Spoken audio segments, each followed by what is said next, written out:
বিসমিল্লাহির রহমানির রহিম। প্রিয় দর্শক শ্রোতা ভাই বোনেরা, কিওম কোরআনিক মেসেজ ইউটিউব চ্যানেল থেকে আপনাদের সকলকে সালাম জানাচ্ছি। সালামুন আলাইকুম। আশা করি আপনারা ভালো আছেন, কোরআনের পথে আছেন, যে যেখানে আছেন, দেশে এবং প্রবাসে। আজকের ভিডিওর প্রসঙ্গ এক ভাই অনেক দিন থেকেই কমেন্টস দিয়ে আসছেন যে আল্লাহু আকবার শব্দটা কোরআনে নেই, তাহলে আমরা এটা নামাজে ব্যবহার করছি কেন বা পড়ছি কেন? ধন্যবাদ আপনাকে। আমি ইতিপূর্বে এর ব্যাখ্যা দিয়েছি, হয়তো আপনি বুঝতে পারেননি। যাদের মনে এই প্রশ্ন আছে, আমি সকলের জন্য আজকেও আবার ভিডিও দিচ্ছি। আল্লাহু আকবার শব্দটা কোরআনে নেই একসাথে, সত্য কথা। আমি একটা গল্প বললে বা একটা উদাহরণ দিলে বুঝতে পারবেন। আপনি মনে করুন যে আমাদের নামাজ পড়ছেন, যে কোনো কারণে গ্যাস বাহির হলো, বায়ু নির্গত হলো, আপনার অজু ভঙ্গ হয়ে গেল, আপনার নামাজ ছেড়ে দিয়ে অজু করতে হবে। এটা আল্লাহর নির্দেশনা। এখন আপনার ধারণা, আপনার চিন্তা গবেষণা যদি হয় যে আল্লাহ এই কাজ করলো কেন, যেখান দিয়ে গ্যাস বাহির হলেন সেই জায়গাটা না ধুয়ে হাত মুখ ধুয়ে আসতে হবে কেন? আমার তো হাত মুখ পরিষ্কারই আছে। এটা আল্লাহর নির্দেশনা, সুতরাং আমাদের মানতে হবে। আমি প্রায় ভিডিওতে বলে থাকি, আল্লাহ যদি নির্দেশনা দিতেন যে এক পায়ে দাঁড়িয়ে নামাজ পড়তে হবে, আমাদের তাই করতে হবে, হতো। কারণ আল্লাহর নির্দেশনাই আমাদের ধর্ম। তবে আল্লাহ এই ধরনের কোনো নির্দেশনা আমাদের দেয় ভাই বোনেরা। ঠিক তদ্রুপ আল্লাহ নির্দেশনা দিয়েছেন সূরা ইসরার 111 নম্বর আয়াত। এখানে বলছেন যে তোমরা আল্লাহর বরত্ব ঘোষণা করতে থাকো। আল্লাহ শিখিয়ে দেয় নাই যে আল্লাহর বরত্ব ঘোষণা করতে হলে কোন শব্দ প্রয়োগ করতে হবে। তোমরা আল্লাহর বরত্ব ঘোষণা করতে থাকো, তার মানে আপনি আল্লাহর বরত্ব ঘোষণা করবেন। আল্লাহু আকবার সারা যদি আপনি এর চেয়ে ভালো কোনো বাক্য পান বা শব্দ পান, আপনার মনে হয় যে এটা আল্লাহর বরত্ব ঘোষণা করতে হলে এই বাক্যটা সবচেয়ে ভালো, আপনি ব্যবহার করতে পারবেন। কারণ আল্লাহ বলছেন আল্লাহর বরত্ব ঘোষণা করো, তাহলে আপনি আল্লাহর বরত্ব ঘোষণা করবেন। আল্লাহ শিখিয়ে দেয় নাই যে এই বাক্য ব্যবহার করে আল্লাহর বরত্ব ঘোষণা করো। সুতরাং আল্লাহু আকবার এই যে শব্দটা, এটা আমরা ইউজ করছি, মনে করছি যে এই শব্দটাই আল্লাহর বরত্ব ঘোষণা করতে সবচেয়ে সুবিধাজনক, ভালো, আল্লাহ সর্বশ্রেষ্ঠ। আপনার মনে যদি এর চেয়ে ভালো কোনো সেন্টেন্স থাকে, আরবি ভাষায় আপনি নামাজে প্রয়োগ করতে পারেন, কোনো সমস্যা নাই। কারণ এখানে আল্লাহ আমাদের শিখিয়ে দেয় নাই যে এই বাক্য ব্যবহার কর। আশা করি বুঝতে পেরেছেন।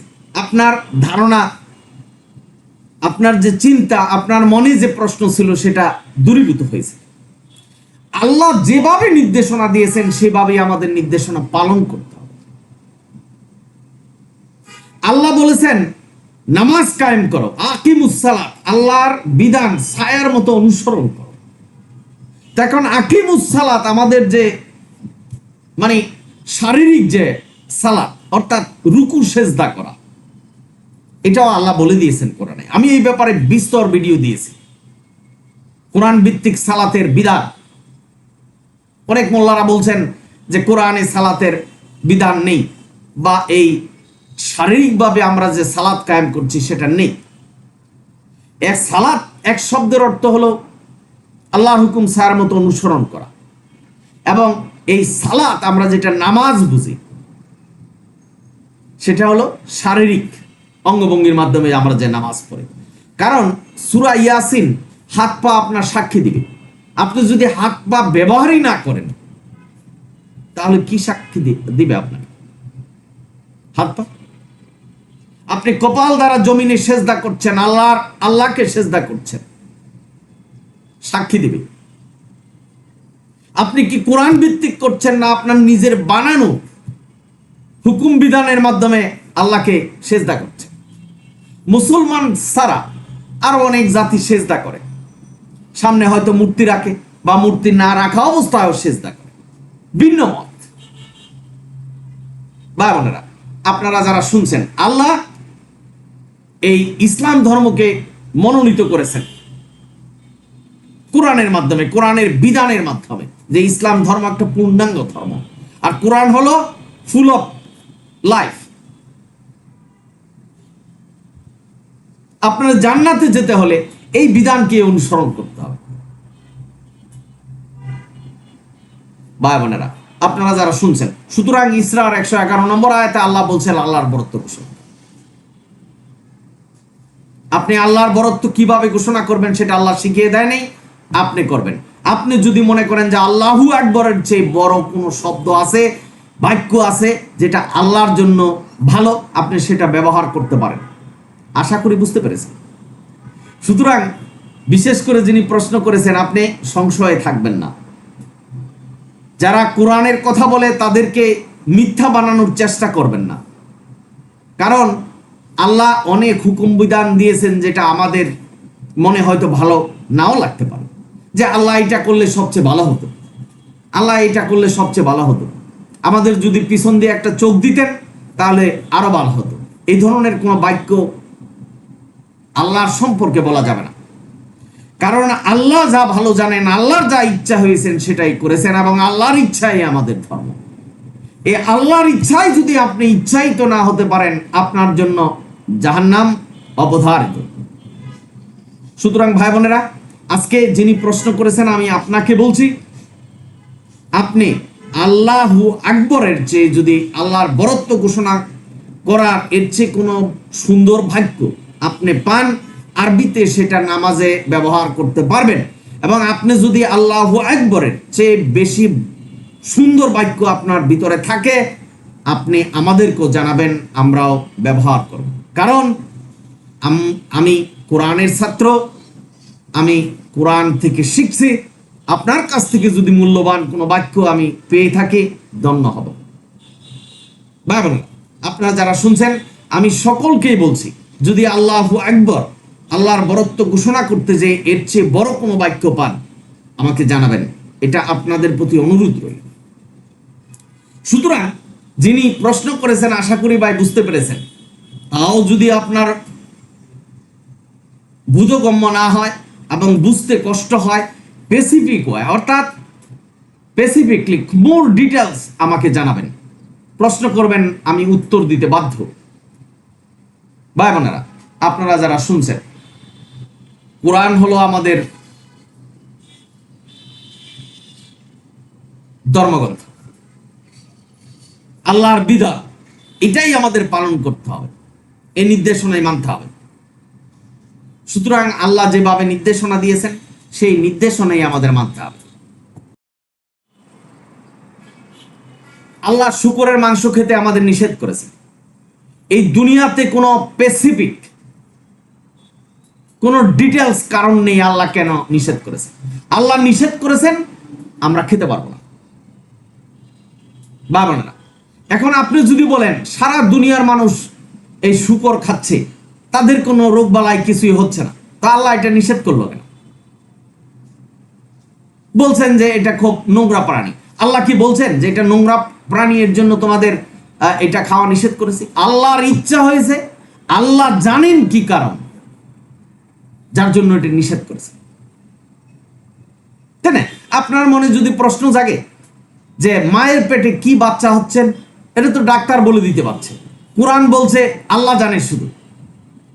তো এটার যদি মোর বিস্তারিত জানতে চান, ডাক্তার জানে এটা ছেলে না মেয়ে দেখে, আলট্রাসোনোগ্রাম করে দেখে, কিন্তু ডাক্তারের বাপের ক্ষমতা নেই যে ওই ছেলের মনের ভিতরে কি আছে, সে কি কালো হবে না ফর্সা হবে, তার চরিত্র কিরকম হবে, সে কি লম্বা হবে না বেটে হবে, এই ধরনের কোনো কিছু ডাক্তাররা বলতে পারে না। সুতরাং এটা শুধু আল্লাহই জানে তার মনের গতি, সে দুনিয়াতে এসে কি খারাপ কাজ করবে না ভালো কাজ করবে, এই যে মনের গতি, হৃদয়ের কথা, এটা শুধু আল্লাহ জানে। সুতরাং আপনি যদি মনে করেন যে ডাক্তাররা এখন মায়ের পেটে কি বাচ্চা আছে এটা বলে দিতে পারে, অর্থাৎ আল্লাহর সাথে যদি তুলনা করেন, তাহলে আপনি পথভ্রষ্ট হবেন। সুতরাং ভাই যিনি প্রশ্ন করেছেন, আল্লাহ যেভাবে বলেছেন যেভাবে করতে বলেছেন সেভাবেই করুন। কারণ আল্লাহ সূরা নেসার 87 নম্বর আয়াতে বলছেন, আমি জ্ঞানী, আমার চেয়ে জ্ঞানী কে, যে তারা তোমাকে হুকুম বিধান দিবে, নিয়ম পদ্ধতি দিবে, আর তোমরা সেটাকে অনুসরণ করবে। প্রশ্ন করেছেন আল্লাহ আমাদেরকে। সুতরাং বুঝতে হবে, আপনি শিক্ষিত মানুষ, আল্লাহ বলছেন যে তোমরা আল্লাহর বরত্ব ঘোষণা করো, তা আল্লাহু আকবার বললাম, আল্লাহ সর্বশ্রেষ্ঠ, তো এর চেয়ে সুন্দর বাক্য কি হতে পারে? সুতরাং আপনি এটা ব্যবহার করবেন। আল্লাহ নির্দেশনা দিয়েছেন, আল্লাহ নির্দেশনা দিয়েছেন যে নামাজরত অবস্থায় কোরআন থেকে পাঠ করতে হবে। সুতরাং আপনি কোরআনের বাইরে যেতে পারবেন না। আপনি যদি বলেন যে আমরা তো কোরআন থেকে পাঠ, অর্থাৎ আল্লাহর কাছে যে দোয়া করব সেটা আমরা আরবি ভাষায় বানিয়ে নিলাম, সেটা পারবো না কেন? কারণ পারবেন না। আল্লাহ বলছেন যে নামাজরত অবস্থায় কোরআন থেকে পাঠ করতে হবে, কারণ আল্লাহ এই বিধান দিয়েছেন, এটা ওহী নাজিল করেছেন, আল্লাহ পছন্দ করেছেন যে আমি যা ওহী করেছি সেটাই তোমরা নামাজে পাঠ করো। এখন তোমারটা, মানে আমরা যদি বানিয়ে কোনো কিছু করি সেটা আল্লাহর চেয়ে বড় হতে পারে না, আল্লাহর হুকুমের চেয়ে বড় হতে পারে না। আল্লাহ যে সূরা কোরআনে দিয়েছেন সেই সূরায় পাঠ করতে হবে, আল্লাহর নির্দেশনা দিয়েছেন। আপনি বলবেন যে আমরা তো দোয়ায়ে মাসুয়া পড়ি, এটা তো আল্লাহর কাছেই চাওয়া, আল্লাহর কথাই, কিন্তু পারবেন না। আল্লাহ বলছেন যে কোরআন থেকে পাঠ করো, আমার শিখানো দোয়াগুলি পাঠ করো। ভাই বোনেরা, আপনারা যারা শুনছেন, আমি একটা উদাহরণ দিচ্ছি। একটা মিটিংয়ে গেলেন, কবিরা বসে আছে, এক কবি বলল যে আমার কবিতা পড়বেন, তার উদ্দেশ্যে এই মিটিং। আপনি অন্য কবির কবিতা পড়লেন, উনি রাগ করবেন। আল্লাহ ঠিক সেইভাবে, আল্লাহ যেহেতু বলছেন যে আমার বাক্য, আমি যে সূরা কেরাত কোরআনে দিয়েছি সেটা দিয়েই তোমরা নামাজ পড়ো, আমি যে দোয়া শিখিয়েছি সেই দোয়া পড়েই নামাজ শেষ করো। এখন আপনি যদি বলেন কারণ আমি বানিয়েছি, আরবিতে বানিয়েছি, এখন এই দোয়াই পাঠ করব, এখন আপনার মনে প্রশ্ন জাগতে পারে যে আমি বানিয়ে যেহেতু পড়তে পারবো না, তা আল্লাহু আকবার পড়বো কেন? আল্লাহু আকবার এই কারণে পড়তে পারবে না, আল্লাহ বলছেন যে আল্লাহর বরত্ব ঘোষণা করো। আপনাকে কোনো দোয়া দুরূদ বানিয়ে আল্লাহর গুরুত্ব ঘোষণা করতে বলেনি, আল্লাহর বরত্ব ঘোষণা। এই বরত্ব ঘোষণা আপনি কিভাবে করবেন? আল্লাহর হুকুম বিধান মানবেন। আর নামাজের মধ্যে আপনি যে আল্লাহু আকবার বললেন, আল্লাহকে সবচেয়ে বড় অর্থাৎ সামনে রেখে আপনি নামাজে দাঁড়ালেন, আল্লাহ সব এই কথা বলে দাঁড়ালেন, এই বাক্য পরিবর্তন করে যদি এর চেয়ে কোনো সুন্দর বাক্য ব্যবহার করেন, নামাজ হয়ে যাবে। সুতরাং সম্মতিক্রমে আল্লাহু আকবারটা সবচেয়ে সুন্দর বাক্য আল্লাহর বরত্ব ঘোষণা করার জন্য। সুতরাং আশা করি আপনার দ্বিমত থাকার কথা নয়, এবং আপনি যদি কোনো বাক্য সেন্টেন্স আল্লাহু আকবরের চেয়ে বড় বানিয়ে নিতে পারেন, আপনি উঠে দিয়ে নামাজ পড়লে হবে, যেহেতু আল্লাহ এখানে বলছেন আল্লাহর বরত্ব ঘোষণা করো।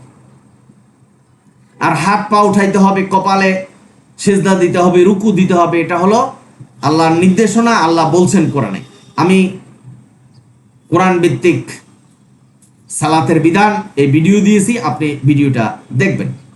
যদি আপনার প্রয়োজন হয়, আপনি না পান, আমাকে জানাবেন, আমি লিঙ্ক দিব।